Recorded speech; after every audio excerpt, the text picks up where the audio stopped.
Guarantee news of the record ವಿಶೇಷ ಕಾರ್ಯಕ್ರಮಕ್ಕೆ ಸ್ವಾಗತ. ನಾನು ಮಾರುತಿ ಪಾವಡ.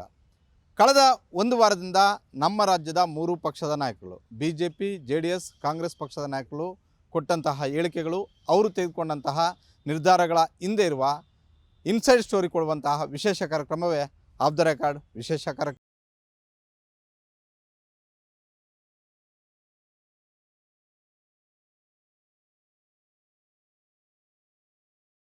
ರಾಜ್ಯದಲ್ಲಿ ಕಳೆದ 2 ತಿಂಗಳಿಂದಲೂ ಕೂಡ ಧರ್ಮಸ್ಥಳ ಪ್ರಕರಣ ಹೆಚ್ಚು ಚರ್ಚೆ ಆಗ್ತಾ ಇದೆ. ಅದರಲ್ಲೂ ಸರ್ಕಾರದ ನಡೆಯನ್ನು ವಿಪಕ್ಷಗಳು ಭಾಳಷ್ಟು ತೀವ್ರವಾಗಿ ಟೀಕೆ ಮಾಡ್ತಾ ಇದ್ದಾವೆ.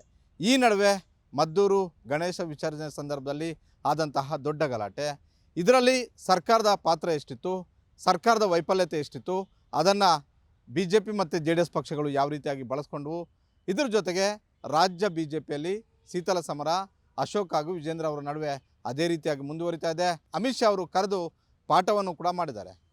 ಪ್ರಾದೇಶಿಕ ಪಕ್ಷವಾದಂತಹ ಜಾತ್ಯತೀತ ಜನತಾ ದಳದಲ್ಲಿ ನಿಖಿಲ್ ಕುಮಾರಸ್ವಾಮಿ ಅವರು ದಿನದಿಂದ ದಿನಕ್ಕೆ ಫುಲ್ ಆ್ಯಕ್ಟಿವ್ ಆಗ್ತಾ ಇದ್ದಾರೆ. ಅದರಲ್ಲೂ ಮದ್ದೂರು ಮತ್ತು ಹಾಸನ ಪ್ರಕರಣದಲ್ಲಿ ಭಾಳಷ್ಟು ಆ್ಯಕ್ಟಿವ್ ಆಗಿದ್ದರು. ನಿಖಿಲ್ ಕುಮಾರಸ್ವಾಮಿ ಅವರ ಈ ಆ್ಯಕ್ಟಿವ್ನೆಸ್ಗೆ ಅಧಿಕೃತ ವಿರೋಧ ಪಕ್ಷವಾದಂತಹ BJPಯ ನಾಯಕರುಗಳೇ ತಂಡ ಹೊಡೆದಿದ್ದಾರೆ. ಹಾಗಾದರೆ ಈ ಮೂರು ಪಕ್ಷಗಳ ನಾಯಕರು ಕೊಟ್ಟಂತಹ ಹೇಳಿಕೆಗಳು, ಆ ನಿರ್ಧಾರಗಳ ಹಿಂದೆ ಇರುವಂತಹ ಕಂಪ್ಲೀಟ್ ಸ್ಟೋರಿ ಇವತ್ತಿನ ಈ ಆಫ್ ದ ರೆಕಾರ್ಡ್ ವಿಷಯ. ಸತತ ಸೋಲುಗಳಿಂದ ವೀಕ್ ಆದ ಕಾಂಗ್ರೆಸ್ ಹೈಕಮಾಂಡ್. ಪವರ್ ಸೆಂಟರ್ಗಳ ಪಟ್ಟಿಗೆ ಸುಸ್ತೊಡೆದ ಸಿದ್ದರಾಮಯ್ಯ. ನಿಗಮ ಪರಿಷತ್ ಸದಸ್ಯರ ನೇಮಕದಲ್ಲಿ ಸಿದ್ದು ಮಾತಿಗಿಲ್ಲ ಬೆಲೆ. 2014ರ ಲೋಕಸಭಾ ಚುನಾವಣೆ ಆದ ಬಳಿಕ ದೇಶಾದ್ಯಂತ ಕಾಂಗ್ರೆಸ್ ಭಾಳಷ್ಟು ವೀಕ್ ಆಗಿ ಹೋಗ್ತಾ ಇದೆ. ಹಲವು ಲೋಕಸಭಾ ಚುನಾವಣೆಗಳಾಗಿರ್ಬೋದು, 2014, 19, 24ರ ಲೋಕಸಭಾ ಚುನಾವಣೆ ಆಗಿರ್ಬೋದು, ಅದರ ನಡುವೆ ಬಂದಂತಹ ಹಲವು ರಾಜ್ಯಗಳ ವಿಧಾನಸಭಾ ಚುನಾವಣೆಗಳಾಗಿರ್ಬೋದು, ಕಾಂಗ್ರೆಸ್ ಹೈಕಮಾಂಡ್ ಏನು ಎಕ್ಸ್ಪೆಕ್ಟ್ ಮಾಡ್ತೋ ಆ ರಿಸಲ್ಟ್ ಬರಲಿಲ್ಲ. ಕರ್ನಾಟಕವನ್ನು ಹೊರತುಪಡಿಸಿದರೆ ಬಹುತೇಕ ರಾಜ್ಯಗಳಲ್ಲಿ ಕಾಂಗ್ರೆಸ್ ಅಂದುಕೊಂಡಷ್ಟು ಸ್ಥಾನಗಳನ್ನು ಗೆಲ್ಲೋದಕ್ಕೆ ಆಗಲಿಲ್ಲ, ಕಾಂಗ್ರೆಸ್ ಅಧಿಕಾರವನ್ನು ಪಡೆಯೋದಕ್ಕೆ ಆಗಲಿಲ್ಲ. 2014ರಲ್ಲಿ ನರೇಂದ್ರ ಮೋದಿ ಅವರು ಪ್ರಧಾನಿ ಆದ ಬಳಿಕ ಅವತ್ತಿಂದ ಇವತ್ತಿನವರೆಗೂ ಕೂಡ ರಾಜ್ಯಾದ್ಯಂತ ದೇಶಾದ್ಯಂತ BJP ಸಂಘಟನೆ ಚುರುಕಾಗ್ತಿದೆ. BJPಗೆ ಹೆಚ್ಚು ಉತ್ಸಾಹ ಮತ್ತು ಹುಮ್ಮಸ್ಸು ಬರ್ತಾ ಇದೆ.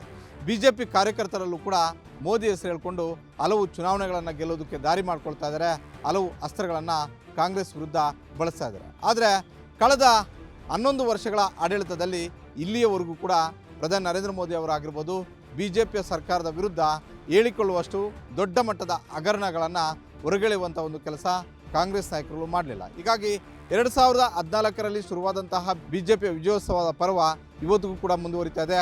ಇದರ ಒಂದು ಚಿಂತೆ ಸೋನಿಯಾ ಗಾಂಧಿ, ರಾಹುಲ್ ಗಾಂಧಿ, ಪ್ರಿಯಾಂಕಾ ಗಾಂಧಿ ಹಾಗೂ ಮಲ್ಲಿಕಾರ್ಜುನ್ ಖರ್ಗೆ ಅವ್ರಿಗೆ ಕಾಡ್ತಾ ಇದೆ. ಅಲ್ಲೋ ಇಲ್ಲೋ ಒಂದಷ್ಟು ರಾಜ್ಯಗಳಲ್ಲಿ, ಏನು ಕರ್ನಾಟಕ, ತೆಲಂಗಾಣ ಸೇರಿದಂತೆ ಕೆಲವು ರಾಜ್ಯಗಳಲ್ಲಿ ಅಧಿಕಾರದಲ್ಲಿರುವಂತಹ ಕಾಂಗ್ರೆಸ್ ಹೈಕಮಾಂಡ್ ಆ ರಾಜ್ಯದಲ್ಲಿರುವಂತಹ ಸರ್ಕಾರಗಳನ್ನು, ಮುಖ್ಯಮಂತ್ರಿಗಳನ್ನು, ಉಪಮುಖ್ಯಮಂತ್ರಿಗಳನ್ನು ಹಿಡಿತದಲ್ಲಿ ಇಟ್ಕೊಳ್ಳುವಂಥ ಒಂದು ಕೆಲಸ ಮಾಡ್ತಾ ಇದೆ. ಅದರ ಒಂದು ಮುಂದುವರೆದ ಭಾಗವೇ ರಾಜ್ಯದಲ್ಲಿ ಸಿದ್ದರಾಮಯ್ಯ ಅವರನ್ನು ವೀಕ್ ಮಾಡುವಂತಹ ಒಂದು ಕೆಲಸ. ಅಂದರೆ ರಾಜ್ಯದಲ್ಲಿ ಹೆಚ್ಚು ಪವರ್ ಸೆಂಟರ್ಗಳನ್ನು ಕ್ರಿಯೇಟ್ ಮಾಡೋದರ ಮುಖೇನ ರಾಜ್ಯದಲ್ಲಿರುವಂತಹ ಸಿದ್ದರಾಮಯ್ಯ ಅವರಿಗೆ ಉಸಿರುಗಟ್ಟಿಸುವಂಥ ಒಂದು ವಾತಾವರಣವನ್ನು ಕಾಂಗ್ರೆಸ್ ಹೈಕಮಾಂಡ್ ನಿರ್ಮಾಣ ಮಾಡಿದೆ. ಹಾಗಂದ ಮಾತ್ರಕ್ಕೆ ಸಿದ್ದರಾಮಯ್ಯ ಅವರಿಗೆ ಸಂಪೂರ್ಣ ಅಧಿಕಾರ ಕೊಟ್ಟಿಲ್ವಾ ಅಂತ ಹೇಳಿದ್ರೆ ಖಂಡಿತವಾಗಿಯೂ ಕೂಡ ಕೆಲವೊಂದಷ್ಟು ವಿಚಾರಗಳಲ್ಲಿ ಸಂಪೂರ್ಣ ಅಧಿಕಾರವನ್ನು ಕೊಟ್ಟಿದ್ದಾರೆ. ಆದರೆ ಬಹುತೇಕ ನಿರ್ಧಾರಗಳಲ್ಲಿ ತೆಗೆದುಕೊಳ್ತಾ ಇರುವಂಥದ್ದು ಕಾಂಗ್ರೆಸ್ ಹೈಕಮಾಂಡ್. ಕಾರಣ ಇಷ್ಟೇ, 2023 ವಿಧಾನಸಭಾ ಚುನಾವಣೆಯಲ್ಲಿ ಕಾಂಗ್ರೆಸ್ ಪಕ್ಷ ಗೆದ್ದಾಗ ಸಿದ್ದರಾಮಯ್ಯ ಮತ್ತು DK ಶಿವಕುಮಾರ್ ಇಬ್ಬರೂ ಕೂಡ ಭಾರೀ ಪೈಪೋಟಿ ಮಾಡಿದರು. ನಾನು CM ಆಗಬೇಕು ಅನ್ನುವಂಥ ಒಂದು ರೇಸನ್ನು ಕಾಂಗ್ರೆಸ್ ಹೈಕಮಾಂಡ್ ಮುಂದೆ ಸಿದ್ದರಾಮಯ್ಯ ಅವರು ಇಟ್ಟಿದ್ದರು, DK ಶಿವಕುಮಾರ್ ಅವರು ಕೂಡ ಇಟ್ಟಿದ್ದರು. ಕೊನೆಗೆ ಕಾಂಗ್ರೆಸ್ ಹೈಕಮಾಂಡ್ ಕಂಡುಕೊಂಡಂತಹ ಉತ್ತರ ಏನು ಅಂತ ಹೇಳಿದ್ರೆ, ಶಾಸಕಾಂಗ ಪಕ್ಷದ ಸಭೆಯನ್ನು ಕರೆದು ಶಾಸಕರು ಯಾರನ್ನು ಬಯಸ್ತಾರೋ ಅವರನ್ನು ಮುಖ್ಯಮಂತ್ರಿ ಆಗಬೇಕು ಅಂತ. ಆಗ ಸಹಜವಾಗಿ ಸಿದ್ದರಾಮಯ್ಯ ಅವರ ಪರ ಹೆಚ್ಚು ಸಂಖ್ಯಾಬಲ ಇತ್ತು. ಹೀಗಾಗಿ ಸಿದ್ದರಾಮಯ್ಯ ಅವರನ್ನು ಮುಖ್ಯಮಂತ್ರಿ ಮಾಡಿದ್ರು. ಆದರೆ ಸಿದ್ದರಾಮಯ್ಯ ಅವರನ್ನು ಯಾವ ರೀತಿಯಾಗಿ ಕಂಟ್ರೋಲ್ ಮಾಡಬೇಕು ಅನ್ನುವಂಥ ಒಂದು ಲೆಕ್ಕಾಚಾರ ಸುರ್ಜೇವಾಲಾ ಅವರು ಮಾಡಿದ್ರು.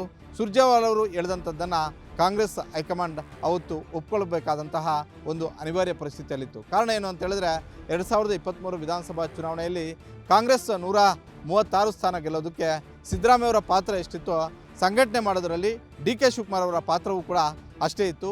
ಹೀಗಾಗಿ ಅಷ್ಟು ಸುಲಭವಾಗಿ DK ಶಿವಕುಮಾರ್ ಅವರು ಆ ಸ್ಥಾನವನ್ನು ಬಿಟ್ಕೊಡ್ಲಿಲ್ಲ. ಯಾವಾಗ ಸಿದ್ದರಾಮಯ್ಯ ಅವರನ್ನು ಮುಖ್ಯಮಂತ್ರಿ ಅಂತ ಕಾಂಗ್ರೆಸ್ ಹೈಕಮಾಂಡ್ ಘೋಷಣೆ ಮಾಡ್ತೋ, ದೆಹಲಿಯಲ್ಲೇ ಬಿಡ್ಬಿಟ್ಟಂತಹ DK ಶಿವಕುಮಾರ್ ಅವರು ತಮಗೆ ಬೇಕಾದಂತಹ ಇಲಾಖೆಗಳನ್ನು ಹಾಗೂ ಸರ್ಕಾರದಲ್ಲಿ ಯಾವುದಾದ್ರೂ ನಿರ್ಧಾರಗಳನ್ನು ತೆಗೆದುಕೊಳ್ಳುವಂಥ ಒಂದು ಸಂದರ್ಭದಲ್ಲಿ ನನ್ನನ್ನು ಪರಿಗಣಿಸಲೇಬೇಕು. ಸಿದ್ದರಾಮಯ್ಯವರು ಏಕಾಏಕಿ ನಿರ್ಧಾರವನ್ನು ತೆಗೆದುಕೊಳ್ಳೋ ಅಧಿಕಾರವನ್ನು ಕೊಡಬಾರ್ದು ಅನ್ನುವಂಥದ್ದನ್ನು ಕಟ್ಟಪ್ಪಣೆಯನ್ನು ಅಲ್ಲಿ ತೆಗೆದುಕೊಂಡು ಬಂದರು. ಅದ್ರ ಜೊತೆಗೆ ನನಗೆ ಮುಖ್ಯಮಂತ್ರಿ ಮಾಡೋವರೆಗೂ ಕೂಡ KPCC ಅಧ್ಯಕ್ಷರನ್ನಾಗಿ ನನ್ನನ್ನು ಮುಂದುವರಿಸಲೇಬೇಕು ಅನ್ನುವಂಥ ಒಂದು ಒತ್ತಾಯವನ್ನು ಕೂಡ ಕಾಂಗ್ರೆಸ್ ಹೈಕಮಾಂಡ್ ಮುಂದೆ ಅವತ್ತು ಇಟ್ಟಿದ್ರು. ಅಕ್ಷರಶಃ ಅವತ್ತು ಕಾಂಗ್ರೆಸ್ ಹೈಕಮಾಂಡ್ ಭಾಳಷ್ಟು ಇಕ್ಕಟ್ಟಿನಲ್ಲಿತ್ತು.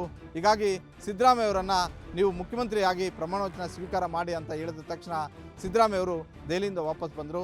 ಆದರೆ ದೆಹಲಿಯಲ್ಲೇ ಇದ್ದಂತಹ DK ಶಿವಕುಮಾರ್ ಅವರು ಅಲ್ಲಿ ಪವರ್ ಸೆಂಟರ್ಗಳನ್ನು ಕ್ರಿಯೇಟ್ ಮಾಡೋದರಲ್ಲಿ ಯಶಸ್ವಿಯಾದರು. ಆ ಪವರ್ ಸೆಂಟರ್ಗಳೇ ಇವತ್ತು ಸಿದ್ದರಾಮಯ್ಯವ್ರಿಗೆ ರಾಜಕೀಯವಾಗಿ ಉಸಿರುಗಟ್ಟಿಸಿರುವಂಥದ್ದು. ಅದರಲ್ಲಿ ಪ್ರಮುಖವಾಗಿ DK ಶಿವಕುಮಾರ್ ಅವರು ಕೂಡ ಒಂದು ಪವರ್ ಸೆಂಟರ್ ಆಗಿದ್ದರೆ, ಮತ್ತೊಂದು ಕಡೆ AICC ಅಧ್ಯಕ್ಷರಾಗಿರುವಂತಹ ಮಲ್ಲಿಕಾರ್ಜುನ್ ಖರ್ಗೆ ಅವರು ಕೂಡ ಪವರ್ ಸೆಂಟರ್ ಆಗಿದ್ದಾರೆ. ಮಗದೊಂದು ಕಡೆ ಸುರ್ಜೇವಾಲಾ ಅವರು ರಾಜ್ಯ ಉಸ್ತುವಾರಿ ಆಗಿರೋದ್ರಿಂದ ಅವರು ಕೂಡ ಪವರ್ ಸೆಂಟರ್ ಆಗಿದ್ದಾರೆ. ಹೀಗಾಗಿ ಯಾವುದೇ ಸಣ್ಣ ನಿರ್ಧಾರವನ್ನು ತೆಗೆದುಕೊಳ್ಬೇಕಾದ್ರೂ ಕೂಡ ಈ ಮೂವರ ಗಮನಕ್ಕೆ ತರಲೇಬೇಕಾದಂಥ ಒಂದು ಪರಿಸ್ಥಿತಿ ಸಿದ್ದರಾಮಯ್ಯವ್ರಿಗೆ ಇದೆ.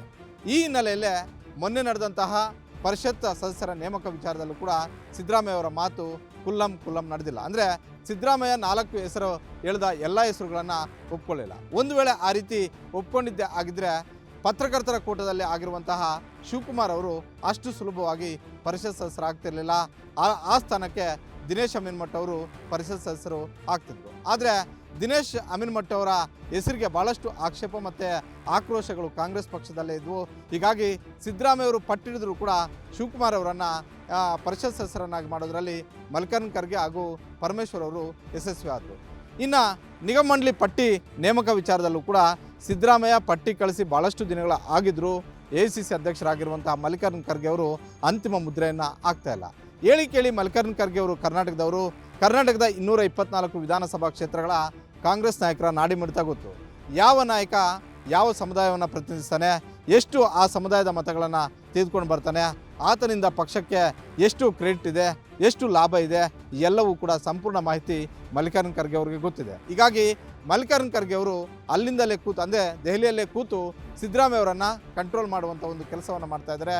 ಈ ಹಿನ್ನೆಲೆಯಲ್ಲೇ 1 ತಿಂಗಳ ಹಿಂದೆ ಕೊಟ್ಟಂತಹ ನಿಗಮ ಮಂಡಳಿ ಪಟ್ಟಿಯೂ ಕೂಡ ಇವತ್ತಿಗೂ ಕೂಡ ಅಂತಿಮ ಆಗ್ತಿಲ್ಲ. ಇದು ಸ್ವತಃ ಸಿದ್ದರಾಮಯ್ಯವರೇ ತಮ್ಮ ಆಪ್ತರ ಜೊತೆ ಹಂಚಿಕೊಂಡಿದ್ದಾರೆ. 2013ರಲ್ಲಿದ್ದಂತಹ ಫ್ರೀಡಮ್ ಇವತ್ತು ನನಗೆ ರಾಜ್ಯದಲ್ಲಿ ಇಲ್ಲ. ಹೀಗಾಗಿ ಹಲವು ವಿಚಾರಗಳಲ್ಲಿ ನಾನು ಸ್ಪಷ್ಟವಾದಂಥ ಒಂದು ನಿರ್ಧಾರಗಳನ್ನು ತೆಗೆದುಕೊಳ್ಳೋದಕ್ಕೆ ಇವತ್ತು ಆಗ್ತಿಲ್ಲ ಅನ್ನುವಂಥದ್ದನ್ನು ಹೇಳಿದ್ದಾರೆ. ಜೊತೆಗೆ ಸಿದ್ದರಾಮಯ್ಯವರ ಪಟಾಲಮ್ಮು ಕೂಡ ಹೇಳ್ತಿದೆ, 2013ರಿಂದ 2018ರವರೆಗೂ ಕೂಡ ಸಿದ್ದರಾಮಯ್ಯವ್ರಿಗೆ ಒಂದು ರೀತಿ ಸುವರ್ಣ ಯುಗ. ಆಗ ಸಿದ್ದರಾಮಯ್ಯ ತೆಗೆದುಕೊಂಡ ನಿರ್ಧಾರವೇ ಅಂತಿಮ ಆಗಿತ್ತು. ಸಿದ್ದರಾಮಯ್ಯ ಏನು ಹೇಳ್ತಾರೋ ಅದಕ್ಕೆ ಕಾಂಗ್ರೆಸ್ ಹೈಕಮಾಂಡ್ ಒಪ್ಪಿಗೆಯನ್ನು ಕೊಡ್ತಾ ಇತ್ತು. ಆದರೆ 2023ರಲ್ಲಿ ಭಾಳಷ್ಟು ಬದಲಾವಣೆಗಳಾಗಿದ್ದಾವೆ. ಕಾಂಗ್ರೆಸ್ ಹೈಕಮಾಂಡು ಕೂಡ ಭಾಳಷ್ಟು ಬದಲಾವಣೆಗಳನ್ನು ಮಾಡಿಕೊಂಡಿದೆ. ಸಂಪೂರ್ಣವಾದಂಥ ಒಂದು ಸ್ವಾತಂತ್ರ್ಯವನ್ನು, ಅಧಿಕಾರದ ಸ್ವಾತಂತ್ರ್ಯವನ್ನು ಸಿದ್ದರಾಮಯ್ಯವ್ರಿಗೆ ಕೊಟ್ಟಿಲ್ಲ. ಸಿದ್ದರಾಮಯ್ಯವರು ಏನೇ ಮಾಡಿದ್ರು ಕೂಡ ಕಾಂಗ್ರೆಸ್ ಹೈಕಮಾಂಡ್ ಅನುಮತಿಯನ್ನು ಪಡೆದೇ ಮುಂದುವರಿಬೇಕಾಗಿದೆ. ಹೀಗಾಗಿ ರಾಜ್ಯದಲ್ಲಿ ಹಲವು ಗೊಂದಲಗಳ ನಿರ್ಧಾರಗಳು ಕೂಡ ಬರ್ತಾ ಇರುವಂಥದ್ದು. ಹೀಗಾಗಿ ಸಿದ್ದರಾಮಯ್ಯ ಹಿಂದೆಂದೂ ಕಾಣದೇ ಇರುವಂತಹ ರಾಜಕೀಯ ಅಧಿಕಾರದ ಸಂಕಷ್ಟಗಳನ್ನು ಈಗ ಕಾಣ್ತಾ ಇದ್ದಾರೆ ಅನ್ನುವಂಥದ್ದನ್ನು ಸಿದ್ದರಾಮಯ್ಯವರ ಆಪ್ತ ಬಳಗದಲ್ಲೇ ಚರ್ಚೆ ಆಗ್ತಾ ಇದೆ.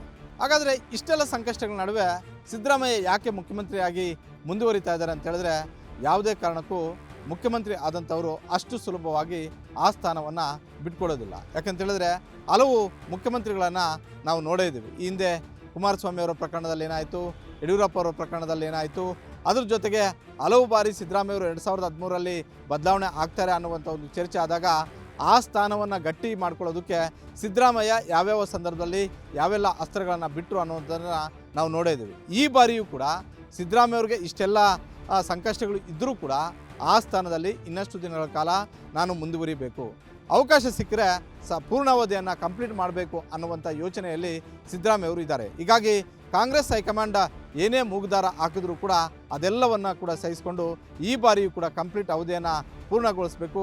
ಇಲ್ಲ ಕನಿಷ್ಠ ದೇವರಾಜ್ ಅರಸು ಅವರ ಹಿಸ್ಟರಿ ಏನಿದೆ ಆ ಹಿಸ್ಟರಿಯನ್ನು ಮೀರಿ ಒಂದು ದಿನವಾದರೂ ಅಧಿಕಾರವನ್ನು ನಡೆಸಬೇಕು ಅನ್ನುವಂಥ ಯೋಚನೆಯಲ್ಲಿ ಸಿದ್ದರಾಮಯ್ಯವರು ಇದ್ದಾರೆ. ಹೀಗಾಗಿ ಕಾಂಗ್ರೆಸ್ ಹೈಕಮಾಂಡ್ DK ಶಿವಕುಮಾರ್, ಮಲ್ಲಿಕಾರ್ಜುನ್ ಖರ್ಗೆ ಸೇರಿದಂತೆ ಯಾವೆಲ್ಲ ನಾಯಕರು ಏನೆಲ್ಲ ಬ್ರೇಕ್ಗಳನ್ನು ಹಾಕಿದ್ರು ಕೂಡ ಅವೆಲ್ಲವನ್ನು ಕೂಡ ಸಹಿಸಿಕೊಳ್ಳುವಂಥ ಒಂದು ಕೆಲಸವನ್ನು ಸಿದ್ದರಾಮಯ್ಯವರು ಮಾಡ್ತಾಯಿದ್ದಾರೆ.